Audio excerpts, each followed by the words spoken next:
Here's the 1 minute ad break now. Let's watch Real Life Lore's How Putin's Invasion is Changing Our World Forever.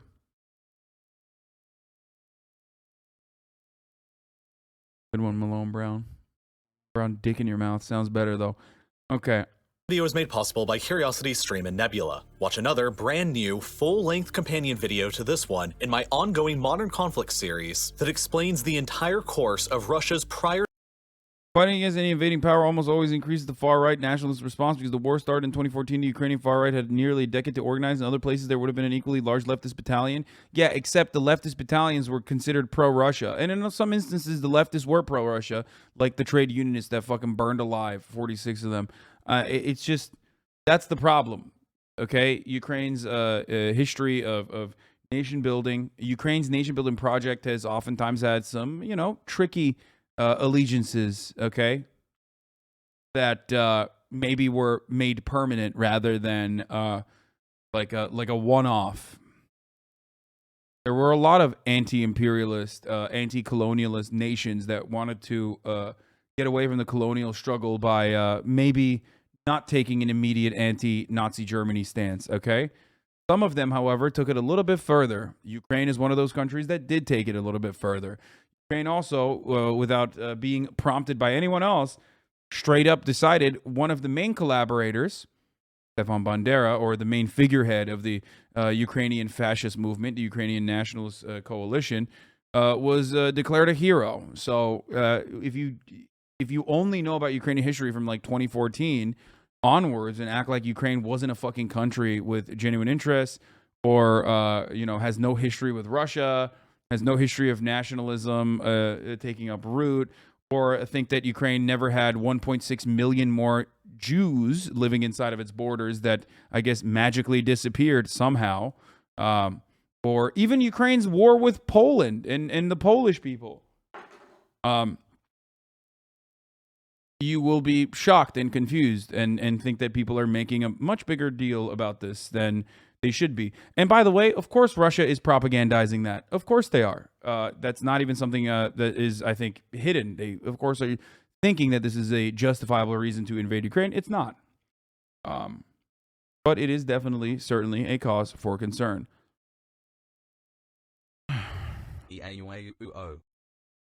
Devastating wars against Chechnya throughout the 1990s, along with further episodes covering the Russian invasion of Georgia and the entire war between Russia and Ukraine up until now, all of which you can access by signing up for the CuriosityStream Nebula bundle deal for less than $15 a year at curiositystream.com/reallifelore.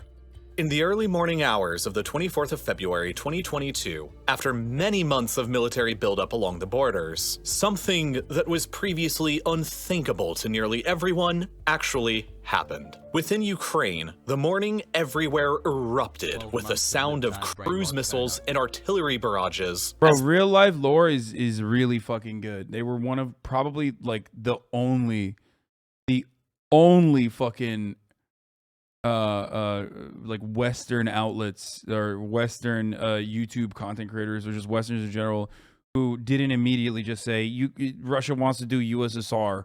Russia wants to do USSR. Russia actually fucking just wants to take over the entirety of Ukraine for no reason other than doing the USSR. They actually sat the fuck down and explained the materialist reasons as to why Russia has an interest in having some kind of say over the Ukrainian economy, and how they were able to enforce that influence or their regional sovereignty was diminishing, and how they needed to recover that by invading Ukraine. What time is? The Russian armed forces initiated their full-scale invasion of the country, prompting the largest military conflict between two nation-states in Europe since the Second World War.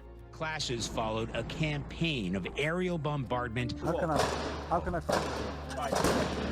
Bombings, too, at the other airports and military sites. More than 200,000 Russian soldiers, along with their guns, tanks, trucks, and planes, surged across the Ukrainian border along 3 different fronts. And in the weeks since, the world as we knew it before has been forever and irreversibly changed in countless ways. As Vladimir Lenin once said over a century ago, There are decades where nothing happens, and there I are love weeks where decades happen. Oh, come on, bro. You're gonna fucking oh dude, what are you making this video for me, bro? You're gonna fucking hit us with the old Vlad takes, dude, with the old Vlad right there. You crazy? What's he doing right now? What's he doing to me? What's he saying? Why is he using a Lenin quote here? While the Russian invasion will certainly have numerous, enormous consequences that'll be felt by nearly every single country around the world, it's obvious that none will experience more severe consequences than Ukraine itself. Their country is the one being invaded, bombed, besieged, and destroyed as I'm speaking. And their country is the one whose very existence Vladimir Putin has now openly called into question. While the extent of the damage is unclear for the moment, after all, the dust has eventually settled, it will no doubt be horrendous. Ukraine will experience reverberations of this trauma for generations to come. And from the perspective of the Kremlin, the invasion is most likely not exactly going according to their initial plans. Yeah. Putin and the Russian military clearly underestimated the ferocity of Ukrainian resistance, while they also placed too little of an emphasis on their own logistics and supply chains. The conflict is likely dragging on longer now than they initially anticipated, and that is a very dangerous situation. Because with Western sanctions pouring in, the Russian military is in a race against the clock before they basically go bankrupt. And in order to try and force a surrender faster, they may begin utilizing even more of their destructive and indiscriminate firepower, like concentrated artillery or air power, which they so far have largely been holding back. And when that happens, the destruction and Vlad is not a shorten of Vladimir name. It's a completely different name. Vladislav. Okay. My bad. I'm a dumb American though, so I'm gonna keep doing that. I'm just letting you know. Like, I do have Angloid brain, so I'm gonna keep doing that. I'm gonna say Vladdy. Vlad. refugee crisis, already the largest in Europe since the Second World War, will only continue getting worse. As it stands now, when I wrote this video, more than 2.5 million Ukrainians, mostly women and children, have been forced to flee the country as refugees, primarily towards the west in Poland, Hungary, Slovakia, Romania, and Moldova. If the war ends up dragging into a protracted conflict, the UN has estimated that there could be as many as 10 million Ukrainian refugees fleeing westwards to the rest of Europe, which will be enormously catastrophic. Oh yeah. To put these figures into some kind of perspective, during 2015, when Europe was undergoing the so-called migrant crisis from the Middle East and North Africa, the continent saw 1.3 million refugees coming in over the course of the entire year. There have now been nearly twice as many Ukrainian refugees as that in a matter of weeks. And it Okay, there's one other wait, what? I mean, there's one reason. There's another reason there. When Europe was undergoing the so-called migrant crisis from the Middle East and North I mean, the reason was, I mean, he overlooked this part of the map here Africa, because it's not a part of the European Union. And there's two factors into play here. There's two factors that need to be taken into consideration here. They were not allowing these motherfuckers in, okay? Two, a couple million, were put here by Germany that basically told Turkey, like, you take this and we will literally arrest people that talk shit. Recep Tayyip Erdogan, if someone talks shit about you, we will arrest them, okay? We love you. Just keep those fucking Syrian refugees in your country. And we will offer any fact checkers of what I just said, like the amount of the amount of Syrian refugees that Turkey took and the deal between Turkey and Germany. 3, how close the borders are. Stop. You don't do that. Trains, planes, cars exist for every fucking refugee on this planet. Do not do that. Don't say that. That is a reactionary justification for not taking in refugees. That's bullshit. Okay? Fact checking the amount, it was more than a couple million. It was more like 4. 4 to 6. But again, that is just in Turkey alone. And Turkey was paid for that, and also still uses that as a threat, by the way. Which is like, don't make no mistake. It's not like Turkey is doing this out of the kindness of their hearts. Like the ultimate goal there was a good one overall. Like the ultimate consequence was a good one overall, you know. But like they still literally weaponize those immigrants regularly. They'll be like, oh yeah, we'll open up the floodgates to fucking we'll tell them to go to Greece. We'll line them up on the fucking Greek border. See how you like it.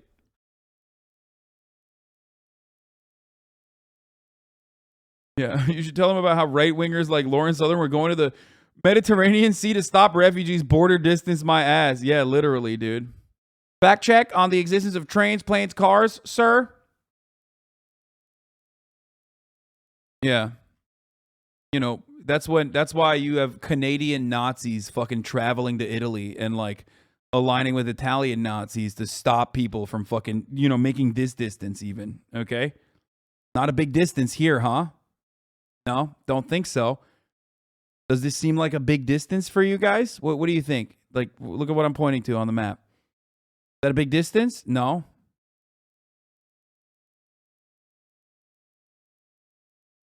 Anyway. The continent saw 1.3 million refugees. Haven't they tried to put back some into the Kurdish towns in Syria that the Turkish military forced the Kurds out of? Yes. Their ultimate goal is to utilize the Syrian refugees to repopulate the northern Syrian corridor with towns that will ultimately be run by Turkish governance or Turkish aligned governance instead of Kurds. That is their goal, which of course I don't think is a good thing, for the record. Do not misunderstand me. Make no mistake. But such is the way of the American hegemonic power. That's what happens. They keep saying the first conflict in Europe after World War II. WB the ball. Kurdish dolmas is basically ethnic cleansing? Yes, it is. It is. That is literally what it is. What do you mean? Yeah, that's what it is. Yeah, 100%. That's precisely what it is. You know who's allowing that to happen, though? America.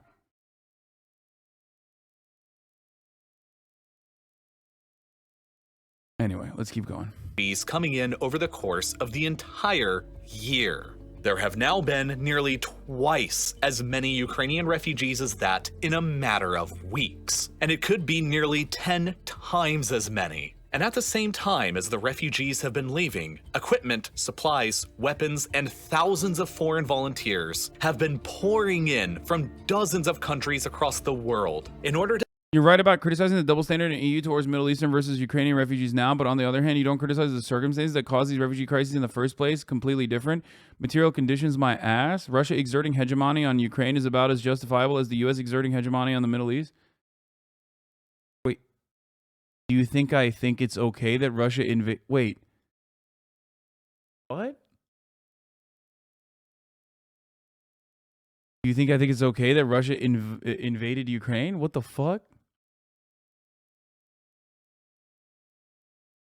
No, I think it's exactly the same. It's unjustifiable. Am I reading it wrong? I don't understand. Why are you saying things that I've said a million times over and then making it seem like I'm not saying that and I'm saying the opposite or something?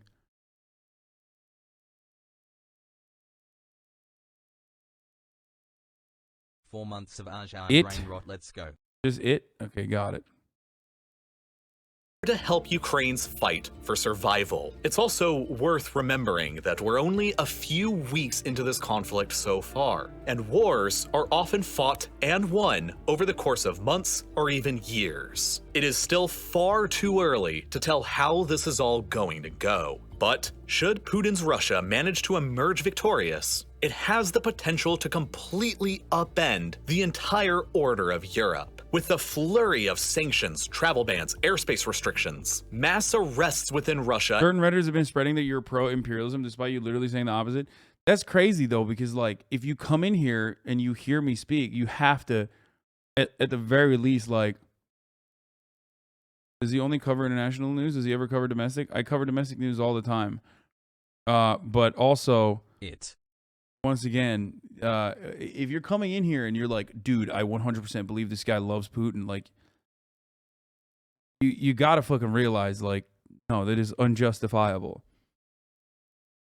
Even if I was pro-Russia, which I'm not, holy fuck, dude. Like, Vladimir Putin's actions are completely idiotic from a strategic posturing as well.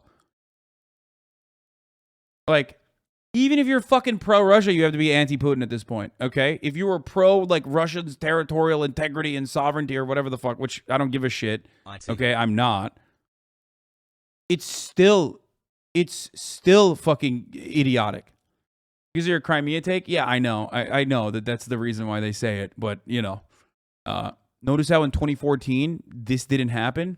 Because it was a little different. Crimea was a little different, I think, than what's going on now. All you're doing is minimizing what's going on currently if you keep trying to, you know, make it seem like it's Crimea is the exact same. And more over the past few weeks, it truly appears that a new Iron Curtain is descending across the European continent. This time shifted over slightly to the east from where it was before. From Kaliningrad on the Baltic to the Ukrainian shores on the Black Sea. It is beginning to appear that the Cold War in Europe between the West and Moscow, once believed to have ended for good back in 1991 when people like Francis Fukuyama unilaterally declared the end of history, merely instead took a 30-year break and has now once again returned to haunt us all. The evidence of this is manifold and all around us. Historically neutral, recent polls in both Sweden and Finland have shown that the majority of the population in both countries is now in favor of joining the NATO alliance for the very first time. For the record, I called this as well. Both governments have expressed some form of interest, and Moscow has directly threatened them both with some kind of action should they dare to proceed. Of course, Finland's admittance into the alliance would be particularly controversial, owing to their large land border with Russia and their proximity with St. Petersburg, Russia's second largest. Dude, it's pretty funny when people go, only 51%? What? Like, why isn't it higher? Like, these people cannot comprehend a world in which, like, people aren't sucked into, like, NATO good across the board. We want America to, at the very least, dominate our foreign policy and not have, like, kind of our very own neutrality agreements with a country like Russia. It's just like, Finland has dealt with Russia on their own historically, okay? They've... Was it Deorbiter the other day? I was watching Deorbiter the other day, reacting to a clip of you saying you're anti-Russian imperialism, and everyone in the chat threw up Kappas. They really live in a Hasan-hating bubble? Yeah, I mean, what are you going to do? Largest city and the hometown of Vladimir Putin. For decades during what I will now always... I still think your Crimea take isn't nuanced enough. I agree Crimeans wanted to join with Russia. What I don't agree is that it's a justification for the annexation. My brother in Christ, understand that Crimea, no matter how we feel about it, no matter what we feel about it, is one, first and foremost, belongs to the Tatars, or if it's not belonging to the Tatars, is an autonomous sovereign state, belongs to the Russians before it belongs to the Ukrainians, okay? That's the nuance in that situation. Like, you can't just decide it's yours now, okay? It just doesn't work that way. Ironically, it was given to Ukraine also from the USSR, so...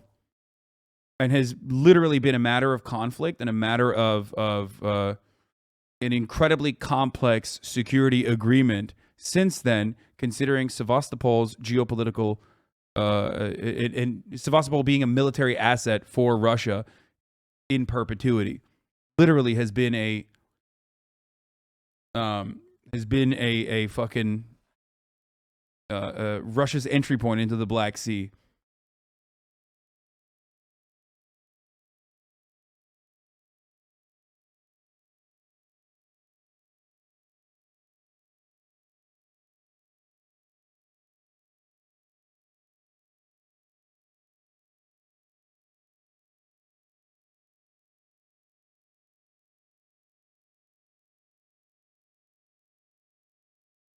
always refer to as the Cold War's first phase, the Soviet Union essentially bullied Finland into always staying neutral between East and West. and it seems as if old habits die hard. But among the greatest of changes ushered in by Putin's war in Ukraine is the revolution undergoing Germany, and specifically the German military and defense doctrine. During an incredible session of the German Bundestag just 3 days after the invasion, the new Chancellor Olaf Scholz announced a series of earth-shattering measures. The German armed forces would receive a one-time $113 billion. Bro, this is so creepy, by the way. Germany, when I found out that Germany does this thing where they like, what is it? It's like celebrating the not, obviously not the Nazi Germany, but like, they have this like weird thing that they do. What is the ceremony called? It's so weird, dude. It's a really old tradition, and they do it, and it is so fucking strange to see. Zapfenstreich. Große Zapfenstreich. Am I saying that right? They're not. It's not a Nazi ceremony. It's not a Nazi ceremony. Technically, it's not a Nazi ceremony. But when I do see it, I'm like, yo, that shit is creepy as fuck, dude. It's like,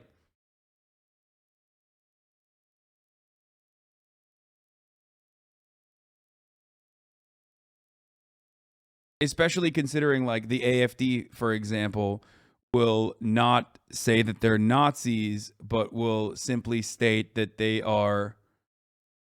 Yeah, there it is, dude. Holy fuck.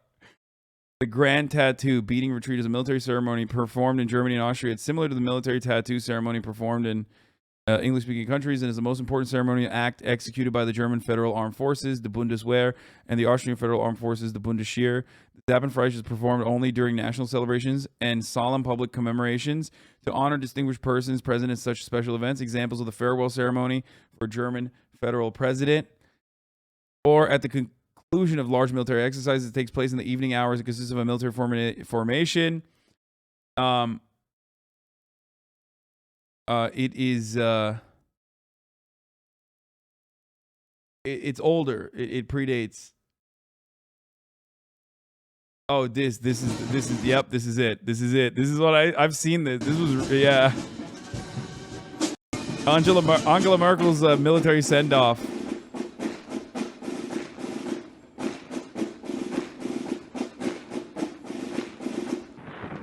Augen gerade aus. Zacken. A cute anarchist girl ghosted me after it came up that I watch you has Sag. You fucking dodged a bullet, brother. Don't worry about it.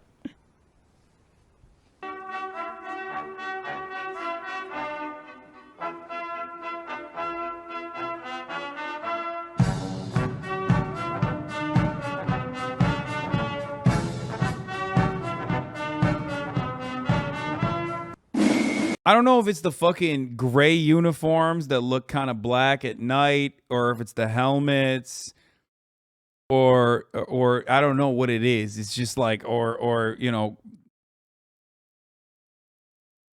or repeating the traditions of like the German Empire. I don't know what it is, but just something fucking.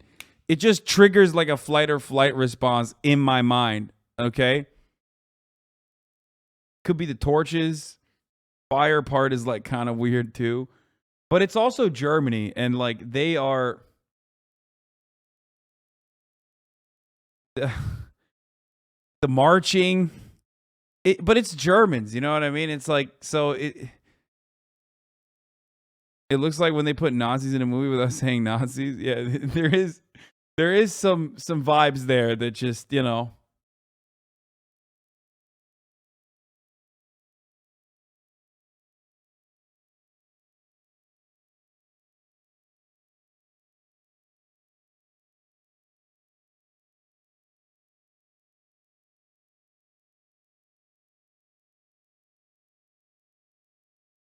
Just hearing German coming from people dressed like that feels weird. Lamau Hitler 9 ruined it months for ago, Germany's Hasan army David forever. joined Yeah. the German military send-off. Yikes. No, I get it. Like, I know that it's not Nazi shit. Don't misunderstand me. Like, I know it's like a tradition that predates Nazi Germany. It's just that like Nazis kind of ruined it, you know. Worst thing they did, I guess. They ruined some other stuff too. But you know, definitely this one.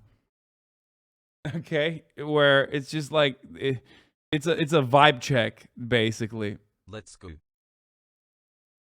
Censored Wolfenstein right there, just missing the swastikas of the grainy beat black and white filter.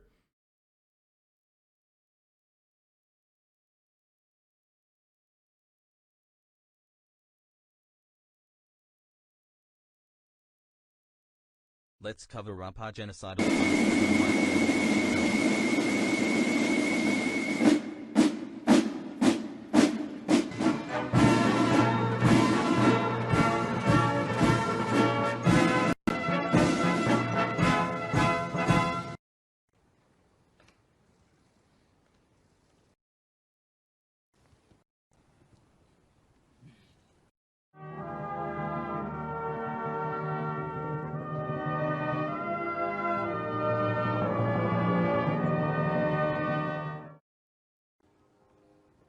Frau Bundeskanzlerin, ich melde das Ende des großen Zapfenstreiches.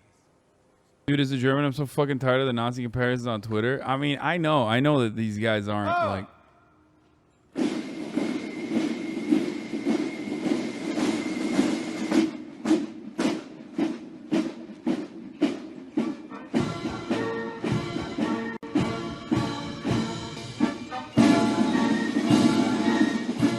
I'm just saying the vibes are off, okay? Like, can I say that? I'm not saying that obviously they're not Nazis, but like the vibes are a little off, okay? It's a little too close to comfort, okay? Especially when you know, what does the AFD do? They don't like fly the swastika, but they'll say like you know,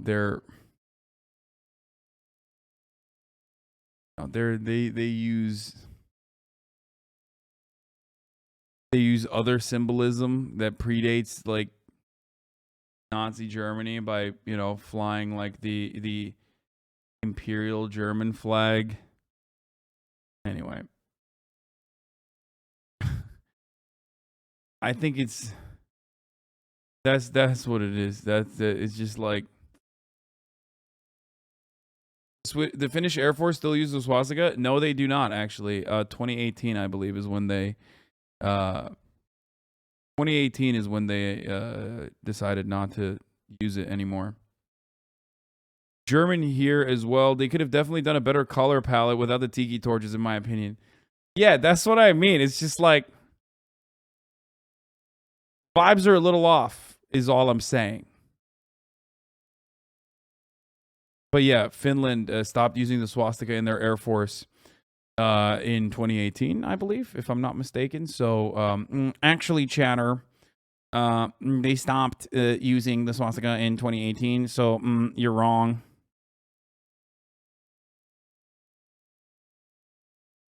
I mean, swag though. I mean, they look kind of scary, but you know. Defense fund to rapidly modernize themselves, and from thereafter would receive a permanent. It wasn't a swastika. It was literally the swastika, and not only was it the swastika, it was a swastika gifted to Finland by the OG guy who may or may not have gotten Germans to use the swastika as well. So like, it literally was the swastika. Like, not only just any swastika, but like straight up. The main guy who was like, hey, you should use the swastika. I'm a Nazi and you should use the swastika. It's pretty sick. The original guy who was like, who got Nazis to use the swastika as well.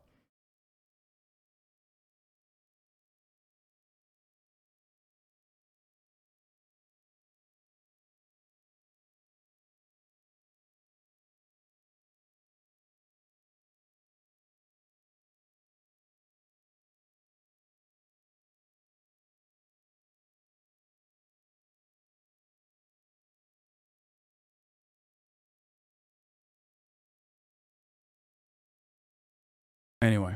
Permanent annual budget increase to more than 2% of Germany's annual GDP.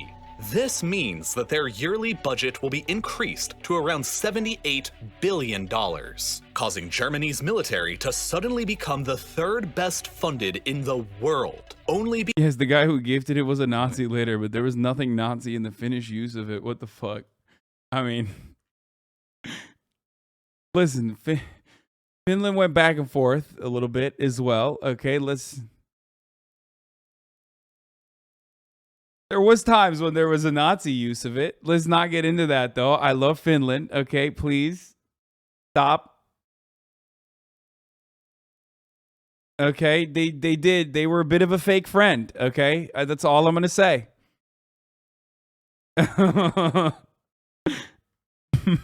21 months. Fog.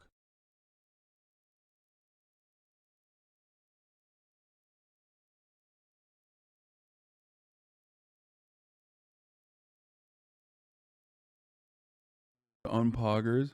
behind China and America. And critically, that means they'll be ahead of Russia's military budget. Very rapidly, the German army— I love the local Swede saying the guy who introduced the swastika in 1920s Germany founded the Finnish Air Force. You know, I wonder what country that guy also was, you know, was he Finnish?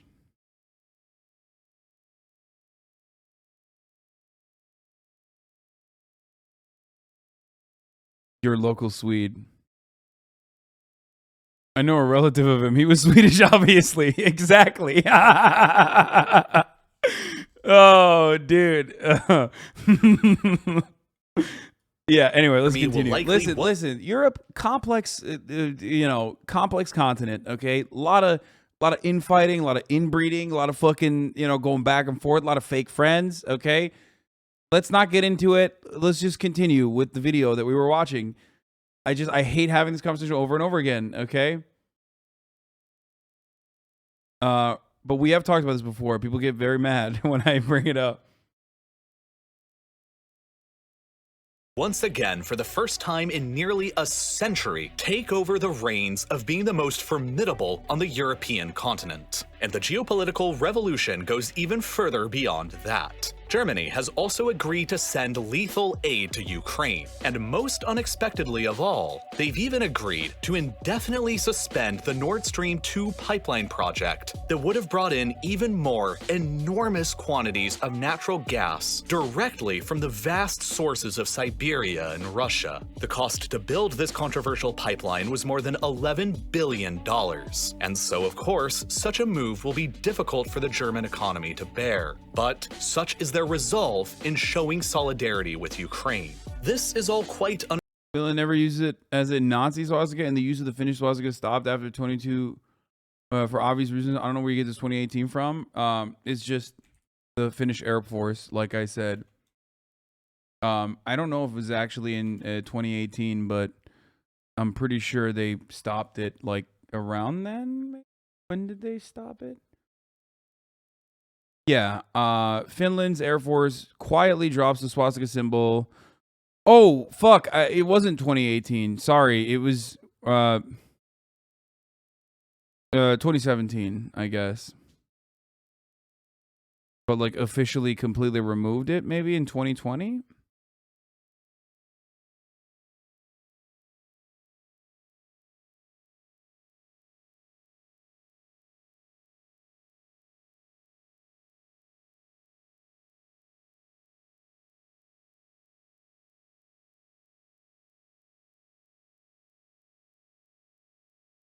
Yeah.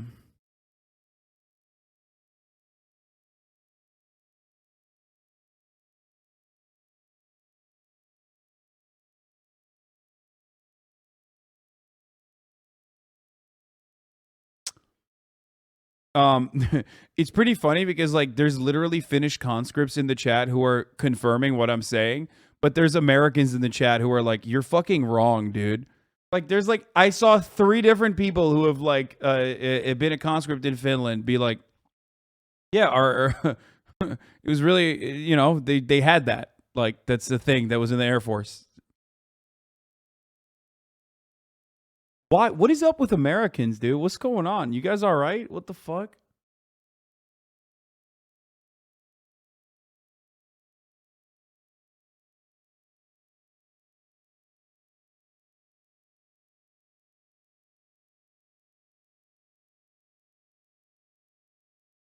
Anyway.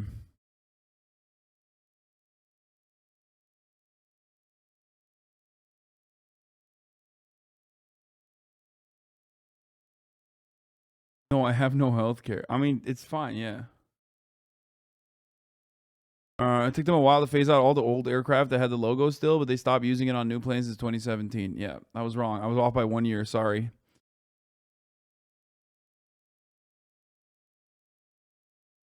Yeah. There's a really weird, fascinating phenomena in the chat that occurs all the time.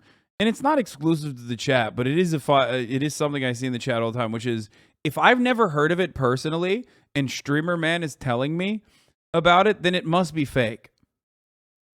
You know what I mean? It's like, maybe I was right and you were wrong. It's fine. You know, it's fine. It's okay. Unexpected and unprecedented because right up until the actual invasion, Germany was hesitant to actually support Ukraine and come out hard against Russia. I mean, I didn't know about it either, by the way. So critically over-dependent on Russian natural gas, even without the Nord Stream 2 pipeline. With limited domestic energy resources of their own, Germany has had no other choice but to import nearly the entirety of her energy needs from abroad. And with some of the largest natural gas and oil reserves in the world, geographically nearby Russia has always been the most significant provider. Through a complex series of pipelines that have been constructed over decades sprawling out from the vast oil and gas fields in Siberia, Russia directly provides Germany with a third of her oil and half of her natural gas. And the same is true for much of the rest of Europe as well. Italy and France also import significant amounts of Russian fossil fuels, and the closer eastwards the countries are to Moscow, the more fossil fuels they generally import, to the point where many nations like Bosnia, North Macedonia, Moldova, Finland, Estonia, Latvia, Serbia, Bulgaria, Slovakia, Croatia, Czechia, and Austria import nearly the entirety of their gas from Russia. This is largely because, geologically, the European continent was not blessed. This is largely because they're fake friends, dude, to Russia. That's right, I said it. With large amounts of oil or natural gas that power the modern engines of civilization. And instead, large amounts of these resources can be found all around the European Union's perimeter, in the North Sea between the UK and Norway, across the Ural Mountains in Russian Siberia, in the Eastern Mediterranean around Cyprus, Israel, and Egypt, and of course around the Persian Gulf. With critical— Someone asked a really crucial question. Wait, so they're cut off from exporting gas? No, motherfucker, what are you, crazy? Of course not. That's war. That's how war works. That's what happens when you literally think like war is like between good and bad, evil and good, and that like, you know, everybody's cutting off access to all resources. No, they're still pumping gas. That's how it works. That's why these things can be fucking avoided and there's no conflict. Okay? There's just no reason for this level of death and destruction and conflict. That's what I've been saying from the fucking jump. There's always a diplomatic avenue. There's a diplomatic off-ramp before it gets to this point. Okay? 3 months, we're gonna keep it going. Like, I'm sure you'll be surprised to find out that currently, right now, as we're talking, American intelligence and Russian intelligence is currently communicating flight positions with one another. They are. Right now, anytime an American fucking plane is flying anywhere in the region, anywhere near Ukraine, they are literally in real time communicating their flight positions to the Russian Air Force. They did that in Syria as well. Do you want to know why? So that they don't do nuclear fucking mutually assured destruction. That's literally, no, that's not amazing progress. That's how war is conducted. Okay? That's literally that's how it works. That's how proxy wars are conducted. But when you hear that, you're like, what the fuck? Wait a minute. This doesn't correspond to my fucking personal attitude about how, like, there's good guys and bad guys. So what's up? Is America fucking communicating with the bad guys then? They are. Just like all of those fucking Baltic states are literally relying nearly 100% on Russia. All those states that are in NATO are relying 100% on Russia to keep pumping gas. So what's up?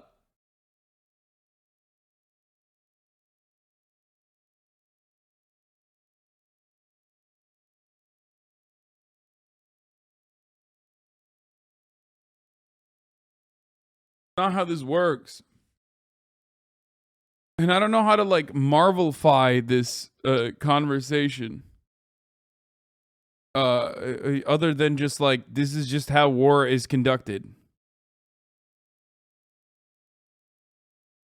Say, you got one man spam alerted.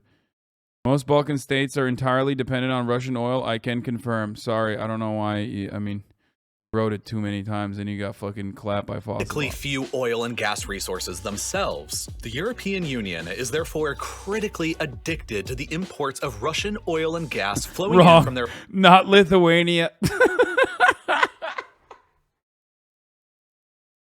You fucking owned me, dude.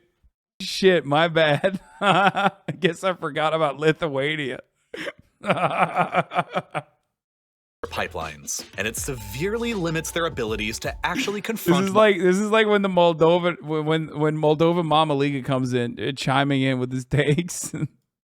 in Russian Siberia, in the eastern Mediterranean around Cyprus, Israel, and Egypt, and of course around the Persian Gulf. With critically few oil and gas resources themselves, the European Union is therefore critically addicted to the imports of Russian oil and gas flowing in from their pipelines, and it severely limits their abilities to actually confront Moscow's aggression. In order to overcome this dependency and energy insecurity, the European Commission has, since the invasion, outlined a 10-point proposal to make the EU completely independent from Russian fossil fuels by the end of the decade. But of course, that is going to take years to accomplish, and until it happens, every drop of oil and gas that Europe continues to buy from Russia will go directly towards funding the Russian war machine in Ukraine. The problem, though, is that there aren't really any easy alternatives for Europe to choose. Norway, the second largest provider of gas to the European Union, is already at maximum export capacity through their own pipelines and cannot provide any more than they already are. In theory, the EU could replace some of Russia's gas with liquefied natural gas or LNG imports coming in on tanker ships from friendly countries like the United States, Qatar, or Australia. Oh yeah, baby.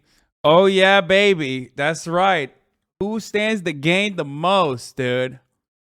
Who stands to gain the most, baby? But there are many problems with this strategy as well. First, Europe lacks a lot of the infrastructure that's required for importing LNG. In order to do so, they need LNG processing terminals at ports that can take in the LNG from container ships, turn the liquid back into its gaseous state, and pump that into pipelines. Unfortunately, Europe has very few of these LNG terminals existing right now, with only a handful in Portugal, Spain, Italy, France, the UK, Belgium, the Netherlands, Poland, and Greece, while major global economies like Germany, who import more than half of their gas from Russia, have zero. So in order to begin importing LNG at a large scale, the Germans will have to build brand new LNG terminals. But that is going to cost billions of dollars and take years to accomplish. Secondly, even if the EU had the infrastructure, the supply chain of LNG is already highly constrained as it is, and met by massive demand for it in Asian economies like China, South Korea, and Japan. If the EU suddenly began buying LNG at a large scale, then the price for everyone would increase dramatically. The EU could also rely a bit heavier on their own limited domestic sources of gas, but this too is highly problematic. The largest natural gas field within Europe and... Hello from Ukraine. Ternopil remembers Svoboda when they obtained 34.69 and shit. That Nationalist Party has 3 men or so in parliament now. There are no significant right-wing or anti-Semitic sentiments, though Bandera's legacy is controversial. He became a symbol of resistance. Every nation has its heroes. None of them is saint, and some of them are much more glorified and covered in more blood than Bandera.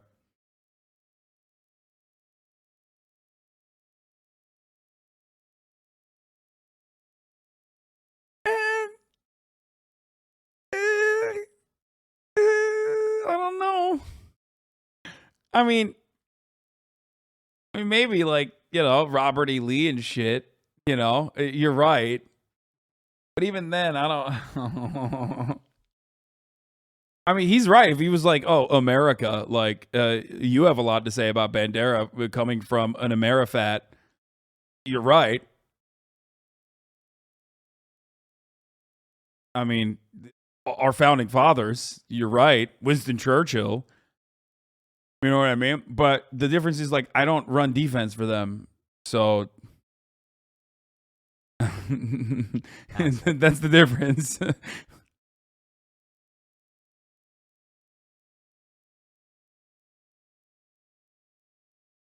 One of the top 10 largest in the entire world, is right here, the Groningen field in the Netherlands. For decades, this I love my Polish ancestors that were butchered in Lviv. Fuck that guy. I mean, yeah, dude, you don't want to rile up the Polish, okay?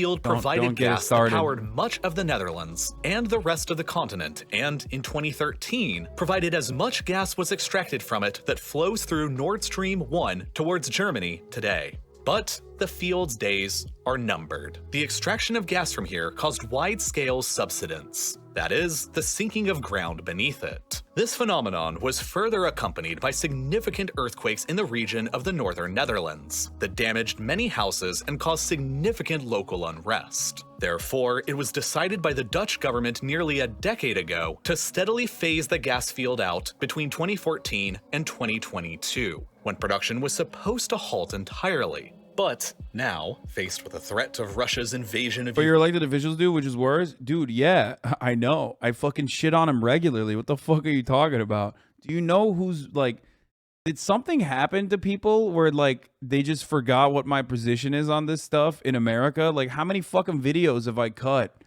on precisely that? And you can too, for the record. Like, you could just say that that's bad and wrong. You know what I mean? That's kind of what it is about being an international leftist, is like, you have to literally recognize the nuances, but also, you know, a guy like Bandera is not someone you can fucking celebrate.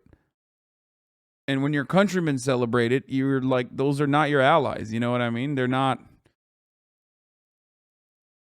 Might seem like they are because there's a big threat of Russian invasion that has materialized at this point. But once that shit's gone, those dudes are not your fucking allies, dude. Think about how much we despise the fucking hogs and Nazis here.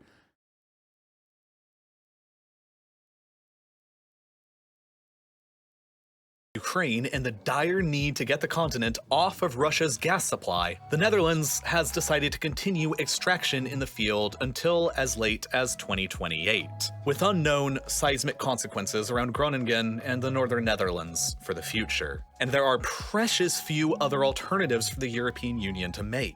In theory, new gas pipelines could be constructed into the continent from other sources like the gas fields around Israel and Cyprus in a proposed project called EastMed, or from the gas fields of Nigeria that would loop around the African continent towards Spain. But just like building out the LNG infrastructure, these projects will cost billions of dollars and take years to develop, and in the end, they'll each only substitute a fraction of the gas that Russia is capable of pumping into the continent. Plus 30K rubles in your PayPal account just for this thing. Yo, what the fuck am I going to do with Monopoly money, you dumb bitch? Oh, he's back, finally.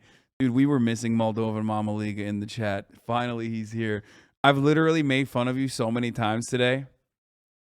I missed you, man. Continent. Thank God you're Meanwhile, back. and quite unlike Europe, the United States is tremendously geologically well endowed, with enormous quantities of domestic oil and gas resources across some of the world's largest fields in Texas, Alaska, North Dakota, and northern Pennsylvania. Thus, a full 65% of America's oil and gas supply is produced domestically within the country, and America has tremendously more energy security than Europe does as a result, and thus substantially more flexibility when it comes to dealing with Russia. Therefore, it was a much easier decision when President Joe Biden decided to ban the imports of Russian oil and Yeah, no shit. By the way, yeah, that's kind of our proximity to Russia, our proximity to like any active conflict, our self-reliance, you know, as a fucking continent. Yeah, that's why we can fucking have a different approach that is way more aggressive in the you know, build up to the Russian invasion than, let's say, Germany and France, for example. Okay? That's the most annoying part about this. And the reality is, the United States can and will continue cucking the EU. And more importantly, Russia literally gifted this, okay?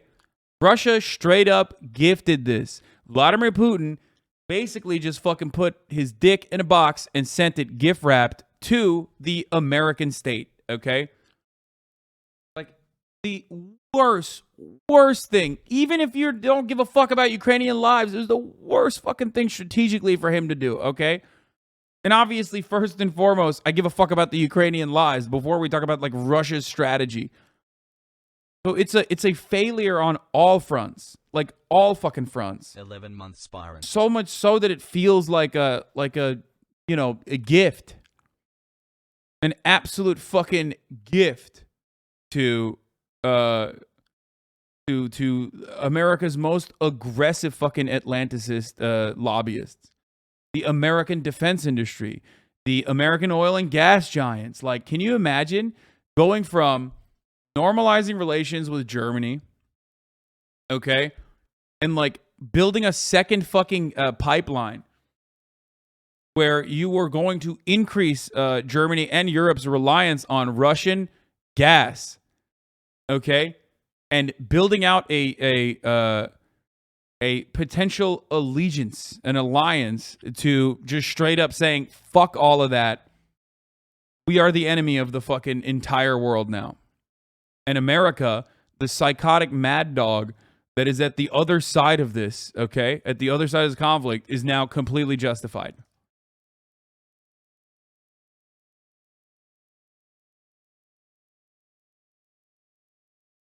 Gas into America, since Russian fuels were only providing less than 2% of the total US supply in the first place. America can easily replace the difference by banning Russian imports, whereas Europe simply cannot. Of course, the Russians do realize that by this point, their lucrative days of selling fossil fuels to the West are rapidly coming to an end, and in anticipation, have been massively pivoting their supplies and business towards Asia, where many major economies like China, India, and Pakistan have still so far declined to join in on any serious sanctions against Russia. Right now, Europe remains Russia's largest customer of gas by far, since they import around 200. This is a really good outlook as well that like allows everyone in America to take a step back, okay, and basically fucking take a breather and realize that, like, one, Europe is still a major trade partner for Russia, so they're still giving money to Russia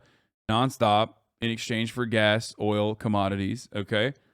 And also the other side of the planet, you know, where there are billions of fucking people, or what you would consider to be the global south, has not taken the same militant stance or, I don't know, I guess implemented sanctions to Russia at all. So this is something that you need to, personally, this is something that you need to comprehend when you look at it. It's easy to get lost in the fucking sauce and think like, oh, the world is unified against Russia. The world is unified against Russia. When there's a lot of unification, but even the people who are unified against Russia are still, at the same time, you know, giving money to Russia.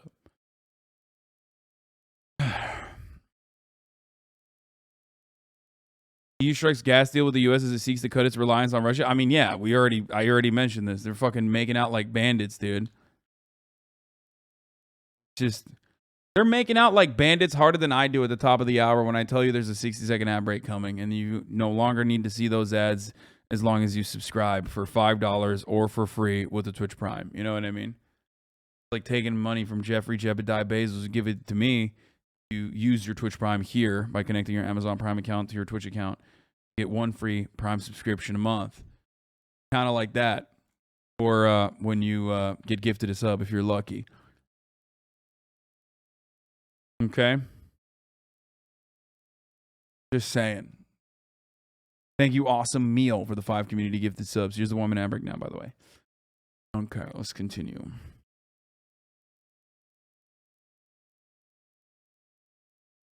Billion cubic meters from them per year. By comparison, right now, I gotta pee. China I'll be only back. purchases around 38 Old billion man cubic Shabby, thank you for meters the a 5 year gifted from subs. Russia, which is primarily provided by the Power of Siberia pipeline here in the Russian Far East. However, in light of recent events, this will likely change very quickly. China has yet to become connected to the massive gas fields of northern Siberia that the Russians use to dump gas into Europe from. And under an agreement that is closer than ever now to fruition, a second pipeline called Power of Siberia 2 may be finally constructed from these very same fields directly to China's hungry industrial core around Beijing. That'll double Russia's gas exports to China. Unlike the West, China will likely continue without passing any serious financial sanctions on the Russians. And quite to the contrary, will even provide the Russian government with investments into new pipeline infrastructure that flows towards Beijing, like Power of Siberia 2. Because they want and need Russia's vast energy resources. And now that business in Europe is drying up, China senses an opportunity to make a good deal, while Russia sees the opportunity to simply shift business elsewhere. As a result, while the war in Ukraine is ripping apart all of the bonds between Europe and Russia, it also seems to be pushing Russia and China closer together from a financial and energy perspective. Over time, Russia may end up pivoting the entirety of its energy resources towards the emerging markets and economies of Asia. And from China's perspective, whatever happens in Ukraine might provide invaluable insights into how a potential future Chinese invasion of Taiwan might go.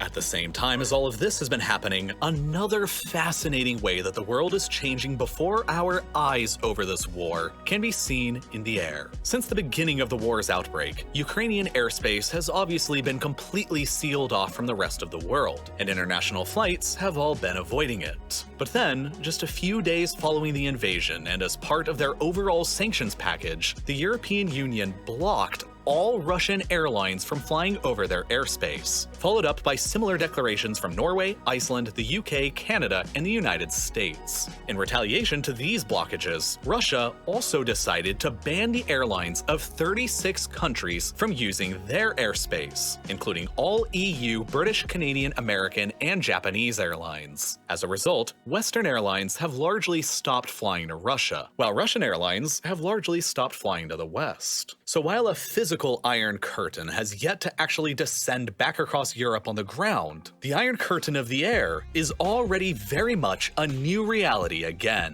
Live flight radar maps are right now showing the airspaces of Russia and Europe as being completely separated, with a massive empty no man's zone in between them where no— Sorry, I had to feed Fiona.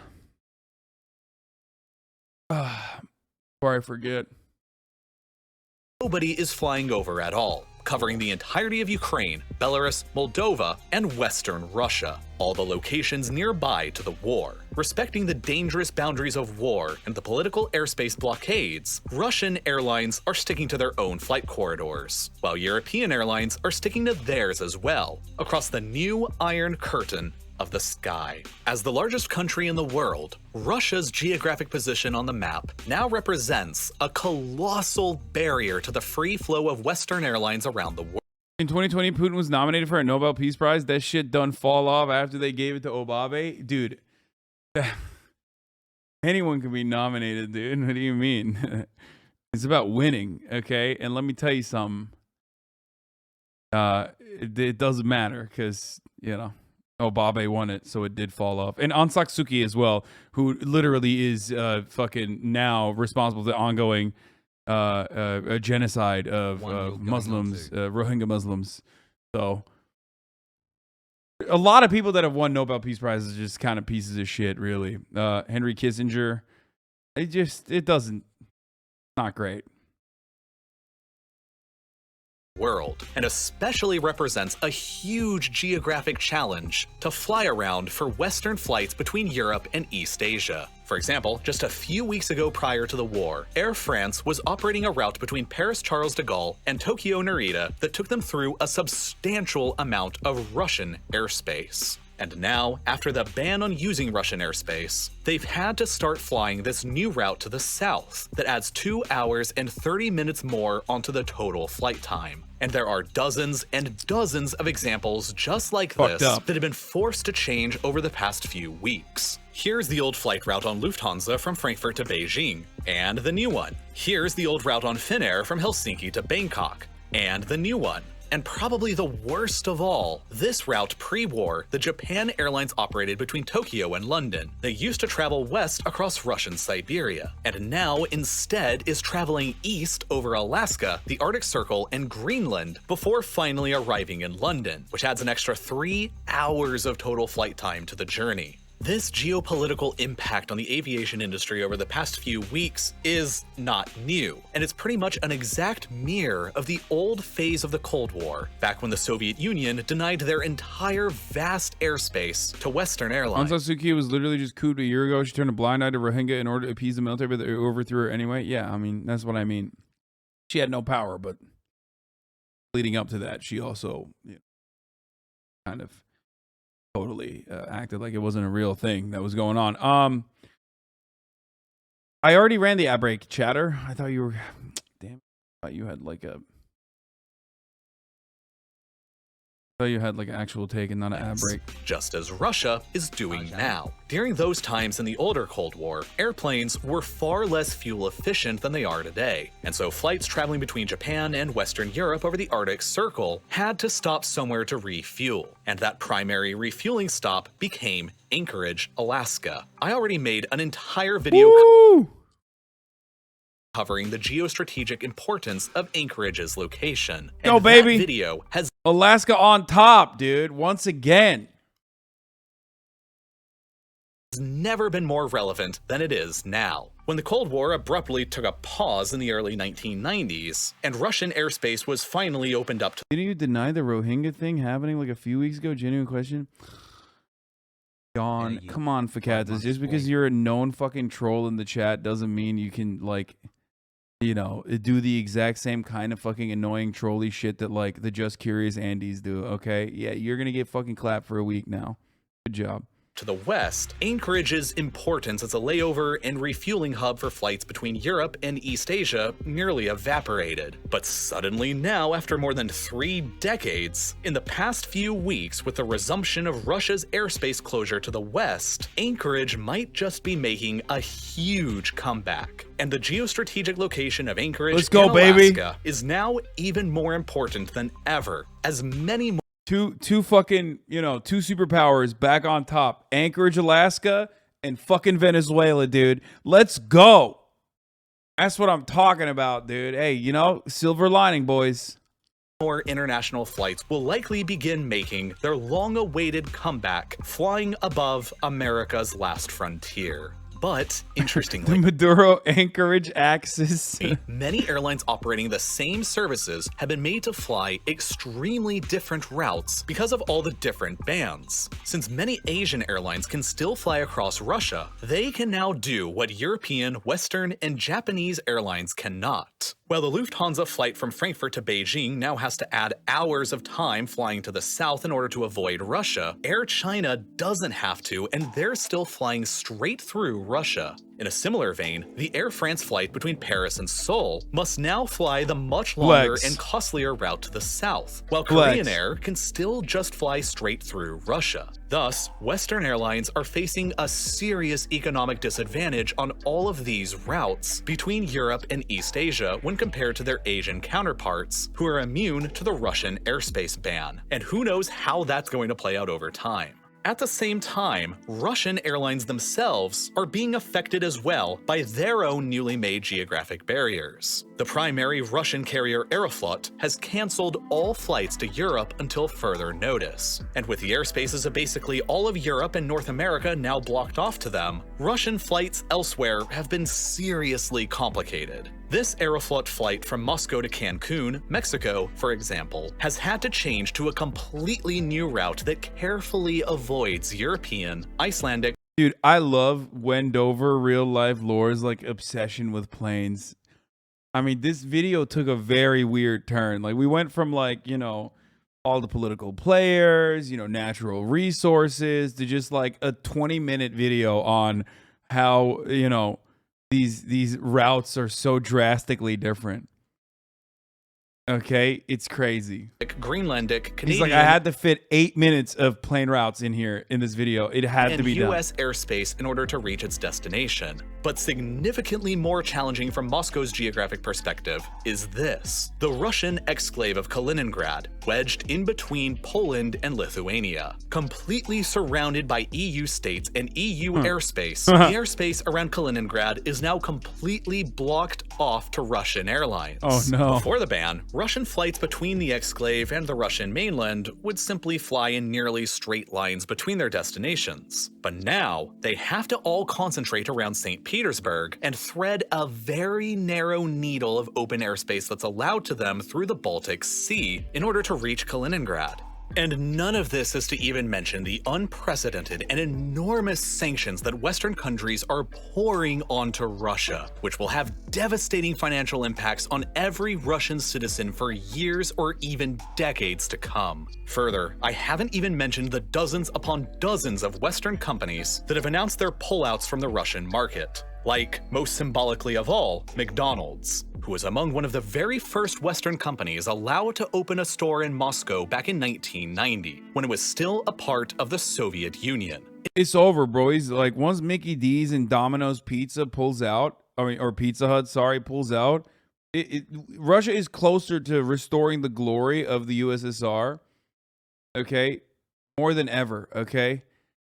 These are the Western capitalist pig dog, hedonistic, hyper-consumption engines that rotted the brain, okay, that rotted the brains of the Bolshevik. Those who fought long and hard against Western influence because they saw Pizza Hut and they were like, oh, this is good. Now they're back. After that, it's just, oh, you fucking love McDonald's? No, I mean, I do love this shit, by the way. Oh, so now you aren't a hedonist? I'm being sarcastic. I fucking love this shit. Are you kidding me? Always.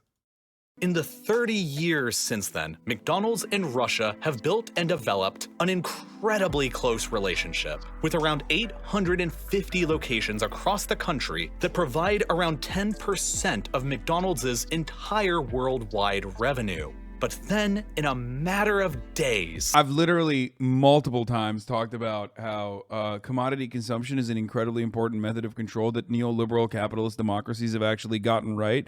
That the USSR did not hyper-focus on and absolutely got wrong. Very easy way to just get people.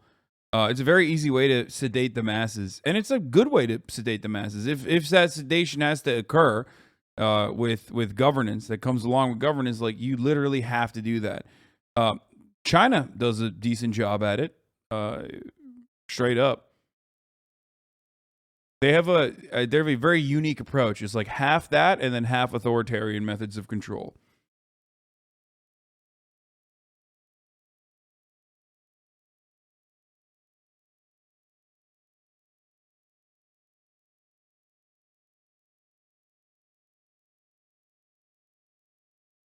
Putin's invasion of Ukraine completely wiped out what it took the company more than 3 decades to build, as McDonald's announced that the company would be closing all of their locations throughout the country. And the same story is true of China offers a broad diverse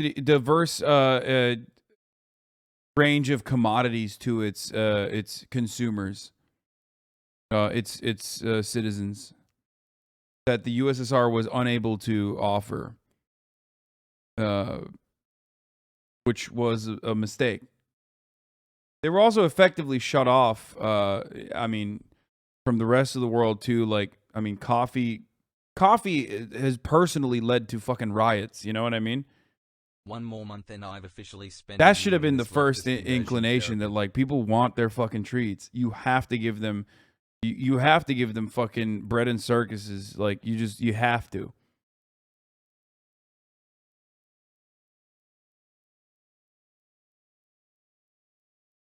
10% of jobs in Russia were McJobs.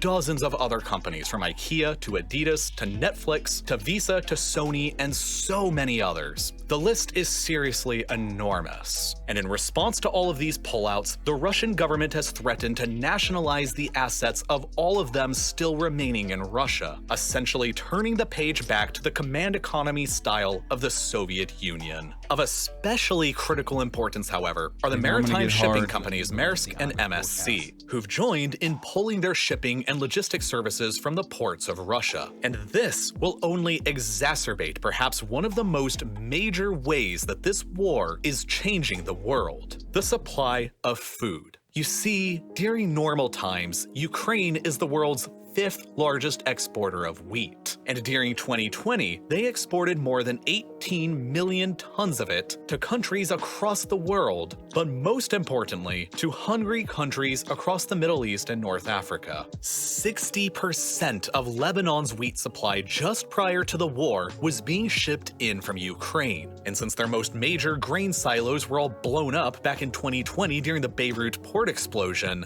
they only have 1 month worth of wheat reserves still remaining as of the writing of this video, and they're in an extremely dire situation. Meanwhile, Egypt, with a population of more than 100— Bro, Lebanon, no matter what happens, Lebanon takes a L, dude. It's so sad. Like, Lebanon stays taking L's straight up. It just sucks. It's so unfortunate that no matter what the fuck happens, they're fucked every time. 100 million people to feed, and with scarce agricultural land of their own, is the world's largest importer of wheat. And an overwhelming— Yeah, it's like Turkey. Yeah, literally. Lebanon and Turkey just taking L's steadily, no matter what happens. 85% of their wheat imports come from just 2 places: Ukraine and Russia, who are currently at war. Understandably, with the Russian army currently occupying large chunks of Ukraine, including most of the country's ports, and Ukrainian farmers fighting on the front lines, the harvesting and shipping season in the country will be a difficult one this year. But it won't be much easier for Russia either. With enormous international sanctions, shipping companies leaving ports, and an increasingly unpopular war that is consuming vast quantities of resources and money, Russia, who is usually by far the world's largest exporter of wheat, may struggle to ship out supplies to countries who need it as well. Together, Russia and Ukraine account for around 1/3 of the entire world's wheat and barley exports. And as a result of the war and the sanctions hampering that third of the global supply, wheat and barley prices across the world have been skyrocketing. And countries that rely heavily on wheat coming in from the breadbasket of Europe are going to struggle to make ends meet. War-ravaged Syria— it's less the breadbasket of Europe and more the breadbasket of MENA. has already announced that it'll have to cut spending and ration bread. And then there's Yemen, already torn apart by an ongoing and brutal civil war that has claimed the lives of hundreds of thousands and already facing a starvation situation. Yemen is the world's 12th largest importer of wheat, and nearly 40% of the country's wheat imports usually come from Russia and Ukraine. What are they going to do if 40% of their wheat supply gets wiped out this year, when they're already facing the prospects of a famine as it is? The It's not a prospects of a famine, they have a famine. Being blocked off from the global market will be profound and likely huge. It's really cool that the United States basically added additional sanctions quietly to Yemen, like literally 2 weeks ago, to the functional government there. So that was fucking cool too. Like, just a reminder that, like, to all the motherfuckers who use like Ukrainian blood to wash their hands of America's crimes, you know, they did that. That was like 2 weeks ago. So yeah.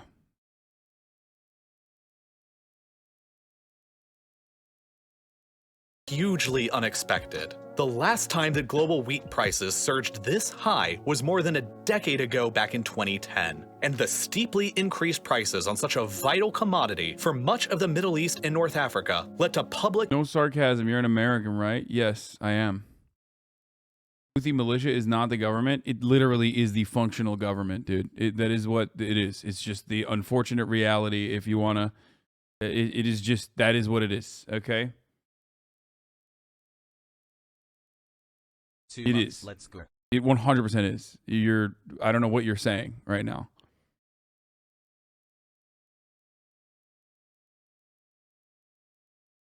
I'm not sure they're trolling me with a Bible thump. What?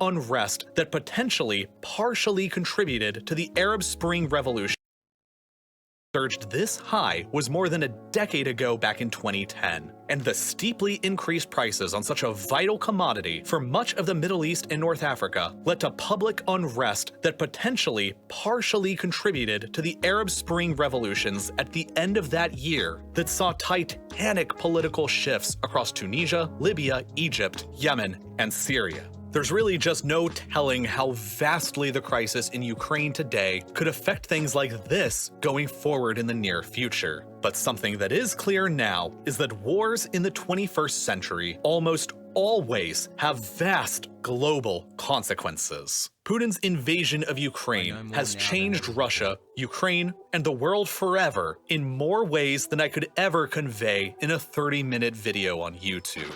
But by analyzing how Putin and how Russia have behaved and fared before during times of war and crisis, we can likely figure out how this present conflict will ultimately go. The invasion of Ukraine is only the latest of several wars initiated by Putin's regime, and as the ferocity and intensity of Russian attacks on the country continue ramping up in scale, the scenes that we're all seeing in the news every day are beginning to reflect more and more the very first war that Putin led Russia through more than 2 decades ago in Chechnya. Today, Chechnya is a republic within Russia, and its leader, Ramzan Kadyrov, is a close ally of Putin's, who has deployed his own Chechen forces alongside of the Russians in Ukraine. But 3 decades ago, this was hardly the case. As the Soviet Union disintegrated, Chechen separatists declared their independence from Russia, and the Russian government fought a series of brutal wars to keep them under their control. The first war against Chechnya lasted for 2 years, and despite having overwhelming military superiority, the Russians largely failed to win because of poor morale amongst their troops and near universal opposition amongst the Russian public at home. 2 issues that are similarly crippling the Russian war effort in Ukraine today. After thousands of lives that were lost, the Russians signed a peace treaty and Chechnya was a de facto independent state. But then just a couple of years later, in Wait, what? Defend this? Wait, why would I? What is wrong with you? What the fuck? People love coming in here and like, people fucking love coming in here and then getting mad at a position I do not hold. Like, Illy Jesus. what the fuck? Yeah, dude. Well, I mean, there were acts of terror. So yeah, of course you got to level Grozny. This is just the only way to deal with it. Obviously, America style, you know. 1999, after the rise to power in the Kremlin of an at the time unknown Vladimir Putin, the war resumed once again under his new command. Chechnya was devastated, and the capital Grozny was besieged and so thoroughly destroyed that in 2003, the United Nations called. It's just is crazy. It's like it literally feels like I'm dating chatters. You know what I mean? Like Chatter dreamt. And in the chatter's dream, I cheated on them. So now they're in here yelling at me about a dream that they had. Fucking wild, dude. Like, why are you mad at me for, you know, something I did not say? Something that you fabricated. Called it the most destroyed city on Earth. Putin began his political career as the leader of Russia by violently subjugating Chechnya back beneath the control of the Kremlin. And as a result, it is one of the most important conflicts to know about in understanding the current war in Ukraine. But unfortunately, if I made a video about all of that on YouTube, the violent nature of the war would mean that it would become demonetized and age-restricted, and as a result... If you guys want to know what my takes are, I have a YouTube channel. Like, just go there. Watch it. A lot of people have one-sided beefs with you. Yeah. Anti-tanky Redditors have been obsessed with you lately. Yeah, because I'm a fucking tanky, baby. Ooh, I love tanks. Say that like you actually post there. I mean, there are YouTube videos. Be sure to subscribe when you're there, obviously. But like, you can find my opinion on pretty much anything and everything. I've been online as a political commentator, as a leftist political commentator, for far longer than literally every single one of these little fucking limp dick baby-brained shitters on the liberal side now, who have decided that they're somehow more left than I am. Okay, you can find all of that. 10 years of content out there. Okay, some of my opinions have changed. Some of them have been, some of them have gotten a lot better over time, well-rounded. But, check it out. Check out my fucking YouTube, baby. Subscribe while you're there, too. Hit the bell. Hit that motherfucking bell. Again, been around for 10 years. A lot of those people that are now saying I'm a tanky, or a lot of those people are now saying, like, they're more leftist than I am or some shit, like, they were literally Nazis not that long ago, And that's fine, honestly. Like, I've said this before. The entire purpose of what I do, is to get people to change their minds. So that's cool, as long as you change your attitude, change your mind, learn, you live, you learn, and become better.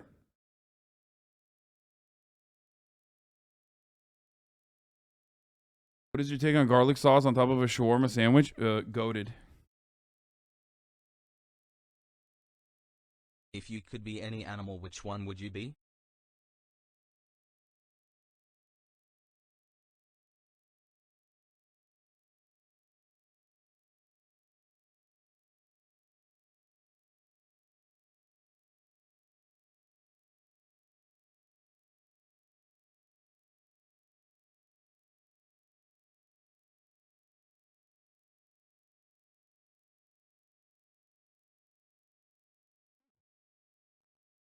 There's simply just no way that you would ever see it here. So instead, I created yet another full-length companion video to this one in my ongoing Modern Conflict series that's about the same length as this video that covers the entire course of Russia's 2 wars against Chechnya throughout the 1990s from beginning to end, and uploaded it directly to Nebula, which, as you've probably heard by now, is home to tons of exclusive, ad-free content, like my entire Modern Conflict series, with 11 other additional full-length videos with more than 3 hours of additional content that you can go and watch. Your views on international relations is mostly in line with international relation realism. Those giving you shit for them are in support of liberalism, IR liberalism, the very same international relations theory that brought all of the U.S. wars in the past 30-ish years.